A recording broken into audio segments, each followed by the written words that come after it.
Now, the deepwoken dev team is honestly one of the most consistent yet inconsistent dev teams there are. But this also doesn't help the fact that they literally segregated their dev team. Well, not in a good way, at least in a pretty bad way. Even though I'm talking about, Dan Vieira recently posted a video, basically talking about deepwoken's history, and he was just commenting on another video that some guy posted about deepwoken. And in the video, which I'm about to show the clip of, he said something at the end, which honestly, I'm not surprised that they're doing this or this is the reason why the game is the way it is.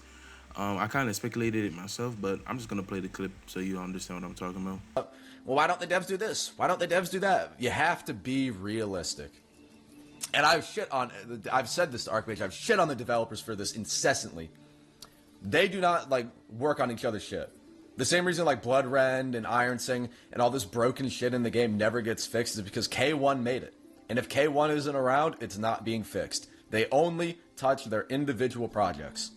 So if a new attunement came out, let's say Dex drops Lifeweave and then he goes on vacation for 3 months, Lifeweave will not change for 3 months. That's just the way they develop the game. It's stupid. It fucks everything up, but that's why you have to be realistic. There are a lot of changes we'd all love to see in the game, and that's a lot of changes that will never happen because the person responsible for it simply is not there. Alright, so now that you've watched the clip, you basically heard what he said. He said the devs don't work on each other's work. Basically, if somebody makes something in the dev team, and if they go on vacation or if they stop working on the game for a while or something, that thing will never be touched. There will be no improvements, there will be no additions, nothing. So, you know that Hive edition that you're waiting for, the Hive progression? Yeah, if Fino decides to take a break, yeah, that shit is never going up. Just a little quick bit here, and while editing this, I'm like, I remembered, isn't this guy the guy that makes enchants? I mean, we haven't received an enchant in a couple of months, or a while at least. And I feel like this guy's already taken a break because there has been no, well, information on if the Hive origin is even being developed or how far it is or if any new enchants are coming. So yeah, just a little quick bit. Get back to the video. Now, if the dev team was actually segregated into correct uh, paths, it would be something like this. You would have content, balancing, and lore. Content being PvE and PvP, balancing being balancing for PvP and PvE, and lore being, well, lore for the content from PvE and PvP. Which honestly, I feel like if a developer is making content, they more or less likely have an idea for the content that they're making to have some sort of lore for it, which they would basically fall into both groups. But you're a good developer, but at the same time, you're not that good of a lore writer. So you can present your idea to another group of people that have, well, some experience writing actual lore for games or actual decent lore, and pitch them an idea and they'll help them clean it up a bit. Now, just because you're a developer doesn't mean you're a good lore writer, and I think most of the devs on the dev team forget that because some of these weapons in the game, like the best lore-based weapon in the game right now is probably Grand Sidoruska, and it's probably like the most accurate in terms of in-game capability because if basically Sidoruska, the Undying, put her soul into the Grand Sidoruska after dying, and basically the Ministry, she doesn't like the Ministry. She basically hates the Ministry. So if she kills Ministry NPCs, you will hear the axe basically speak in her voice, and it'll actually pop up with dialogue above it, and the axe will basically actually talk. And if you're a contractor, it won't bind with you because, well, contractors are Ministry based, so then she doesn't like the Ministry.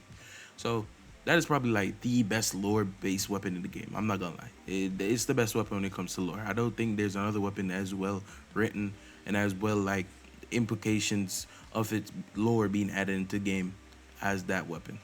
So furthermore, the dev team is just cooked. I don't know how long they've been doing this. They've probably been doing this since release, but over time, as the game has been out for longer, the dev team has gotten significantly more lazy. They made money, so what I'm saying, like, they get lazy. They don't really see the need to put a lot of effort into content anymore. Well, they are because, well, they made their bag. So all they gotta do is just slowly add slop to the game, and then wait until it dies out or something. So yeah, it's kind of fucked up, but it'll never change. I don't think it'll ever change because, well, as I said, they've made their money from the game already. So why would they go and put more effort into it? Like, they've consistently lied to us too. I like how they sneaked the Ignition dungeon rework, and we have yet to see a single update about it. Last week's update took like what till Sunday to be released, and they only added like 3 bummy relics. Which, by the way, why are we adding instant teleports as relics? Why not just, I don't know, add them as a feature that you can obtain by doing a quest line or something, or meeting certain requirements? Now I understand you want to add more relics, which I kind of mess with relics, but this just seems waste of dev time. I'm not gonna lie, this seems like a waste of dev time. And if you actually took 3 days just to do this, I'm not gonna lie, bro, back it up, back it up, because I don't think it should have taken 3 days to do this, unless you just didn't have anything to release because the last update was a monstrosity and you didn't want to disappoint with this update, so you just scrounged something together and you just added teleports. So like, I don't really get it, but yeah, the dev team is probably never gonna change. Deepwokens is probably gonna get worse from here on out. Am I still gonna make content in game? I am, cause well, there's nothing on Roblox else to play, and oddly enough, Deepwoken's like the only thing I could play right now.